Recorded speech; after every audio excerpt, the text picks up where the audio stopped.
Hi there, welcome to the Tent News, where the truth comes to light and the stories everyone is talking about are brought straight to you. From shocking confessions and viral social media moments to real life mysteries and trending drama, this is the place where we uncover it all.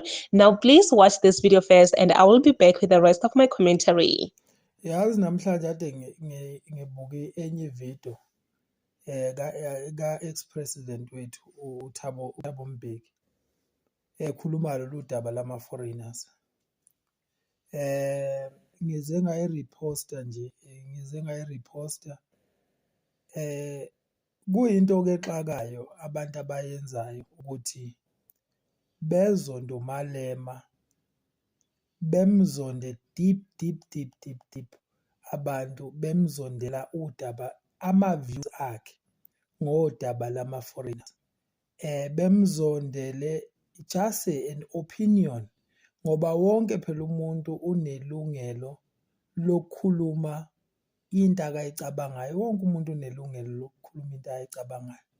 Kunama-political parties la anama-constitution wawo. Abantu abazi abanandaba futhi nawo ama-constitutional lawo ma-parties what izinto lama-parties ayimele abanandaba abantu.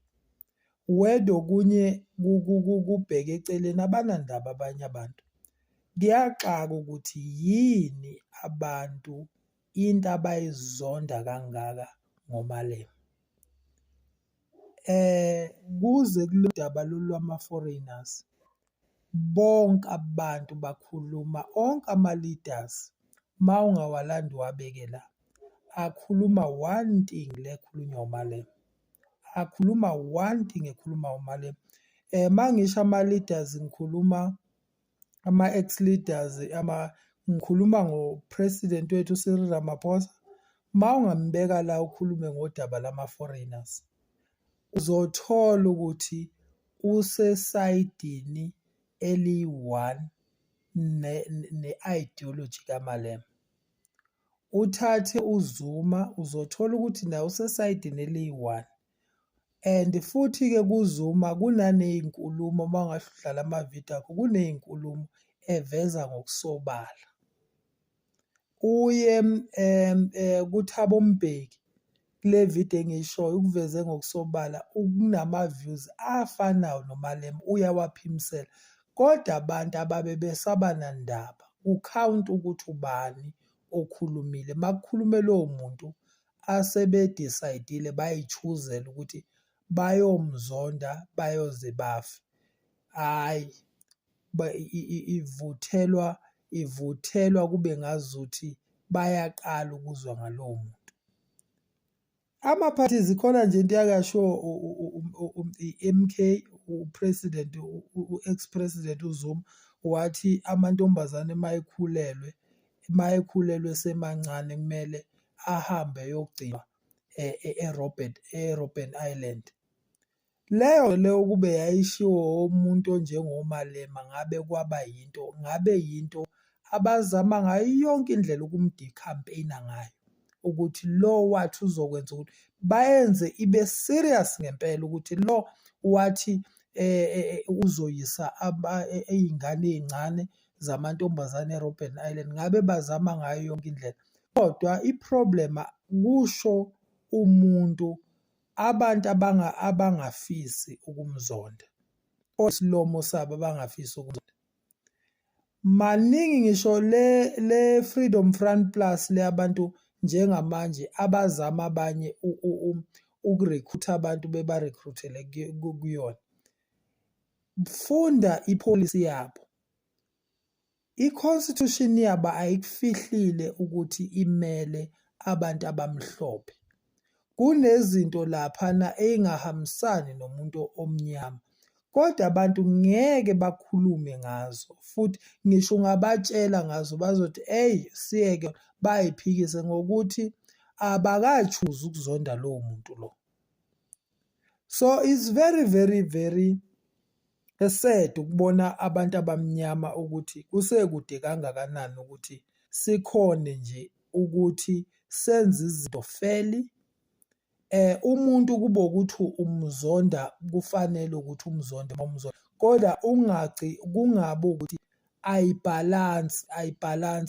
Kumele uma uzonda isigebengu kube ukuthi wonke umuntu oyisigebengu uyamzonda. Kumele ube uzonda umbulali, wonke umuntu uyamzonda, kodwa abantu bayichuzela bona ukuthi bathanda lo mbulali nangombulali ngokwabo, lona ngisho ebulala kodwa bamthande njalo.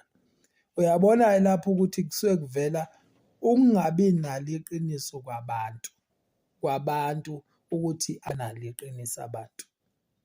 So it's very bad, kodwa njenganitshela khona lama leaders zonke la, most especially lawo mzabalazo, ngisho ungavusa u-ex-president wethu uNelson Mandela, ma ungamvusa manje umbuze ngalolu daba lama-foreigners, uzothi nenza into e-wrong, uzothi lento le kumele ngabe iya-discourage-wa into e-wrong. Uyo kwisilo sethu esinaso inkosi yethu uMiss uZulu kaZwelithini, ma ungahle ukhulume naye ngeke ayisapothe lento le yokuthi abantu bebese uzoncamela ukuthula naye, enzele ukuthi kungabi ukuthi kushintshe isizwe sakhe sigcine sithi udayisa ngaso, kodwa ubona nje engeke ipromote ethule ethi du, namanye amakhosi ethule ethi du, ingoba bayabona ukuthi nenza into e-wrong ngendlela e-wrong, okuyinto futhi le engeke iziphethe kahle. I'm telling you, abantu abaningi bajabule bathi u-30 June awufike phela u-30 June, abazi ukuthi kusenokwenzeka u-30 June ungafiki ney'ndaba ezinhle lezo oyitshela ukuthi uzoyithola. Kusenokwenzeka kungenzeki ngale ndlela obucabanga ngayo, u-30 June uphenduke ube yinsuku ongeze ukuyifisa nangelilodwa ilanga ukuthi ngo-30 June kwenzeka u-1 no-2 no-3. Khona nje abazoboshwa, khona futhi abazofa, ngoba into ekumele ni-understand la emhlabeni ayikho into engenzeki la emhlabeni, ayikho into engenzeki ongethi le ngeke yenzeke. Kusengenzeka nanoma yini, kusengenzeka nanoma yini. So leyo nto leyo ezabantu mina ngiyasho namanje, mina ngiyayazi, sesibadala siyayazi izinto ezenzakalayo la ezweni lethu eMzansi, ama-drugs ne-issue yama-foreigners, nezehle ezike zenzeka, abantu bangaphandle bedayisela iy'ngane ukudla oku-expire, ukudla okunjani nje, siyazazi lezo zinto lezo. Kodwa kuphambana lapho khona ekutheni ekudileni nalolu daba lolu, ekudileni nalolu daba ukuthi how do you deal with it. Ila khona esiphambana khona-ke singabantu baseMzansi, esazi khona esivele siyibuke thina kude ngaphesheya ukuthi makudilwa ngayo ngale ndlela isiphetho singahle sibe kanjani. Futhi akusekude ma ukuthi abantu bakhuluma ngo-30 June, nizosibona nje isiphetho kudala ukuthi kuzovele kube kanjani. Akho nsizwa la emhlabeni, akho nsizwa la emhlabeni umuntu umnsizwa igama nje ekunikwana lona, ungasho ukuthi uyinsizwa kodwa awuyona insizwa ekutheni akukho izinto zonke, une-control yezinto zonke. Akekho umuntu la emhlabeni one-control yezinto zonke, ngisho obhizinisi amabhiliyoni omhlaba, akekho umuntu one-control yezinto zonke. Khona izinto ezenzeka beyond your control, ongeke nje ube namandla phezu kwazo zonke. So kumele abantu lezo zinto bezazi, kodwa nje it's just an awareness. Zigadeni izinto ey'ngenayo iplani, kumele uthole uhlaka noma iplan yaleyo nto enziwa ukuthi after that are you going to get the freedom lo khuluma ngayo, noma kuzokwenzela iziphi izinto ezizokwenzeka ozoyibhenefitha ezicindezele yiyona into ekucindezele lo oyilwisayo, mayisisusiwe uzokhululeka yini. So and then-ke kucace futhi mawulwa ngenzondo kube ukuthi ulwa ngenzondo kucace.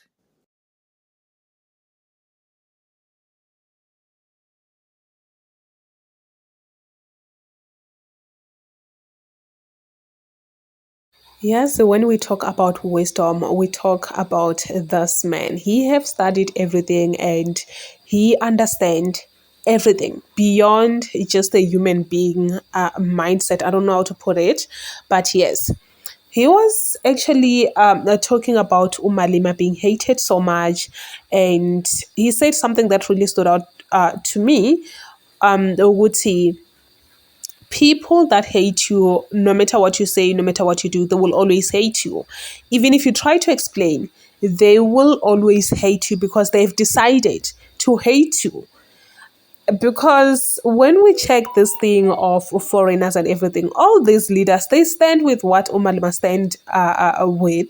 It's just that Umalima is hated so much. People tend to just shut him off. If he says something, he will trend like nobody's business. People see like Umalima is the enemy. But trust me, even Ramaphosa stand with the same belief that Umalima has, which they are not against foreigners. Trust me when I say this, they are not against foreigners. We have seen President Cyril Ramaphosa standing there saying, Uguti, no one should be denied health assistance. It doesn't matter whether that person is a foreigner or whatever, which means he stands with that. He is standing with foreigners. We are seeing this whole thing of 30 June, wara. It's actually unfolding now. These leaders, they don't stand with that. They are against that, which means they stand with foreigners. But because they are not hated so much, people will not say much about it. But Umalima, yo guys, when I say Julius Malema is the most hated leader in South Africa, I mean this because wow. If he just says something, it will just blow out of this. It will just blow up with people mostly against him, saying that he does not love South Africans. That's not the case. That's not the case, guys. Like, you know what, ne? Anyway, please comment your thoughts down below in the comment section. What do you think about this one? Do you think Umalima is just being hated for nothing or what? But that's what I think. That's what I see. But anyway, say your thoughts down below in the comment section.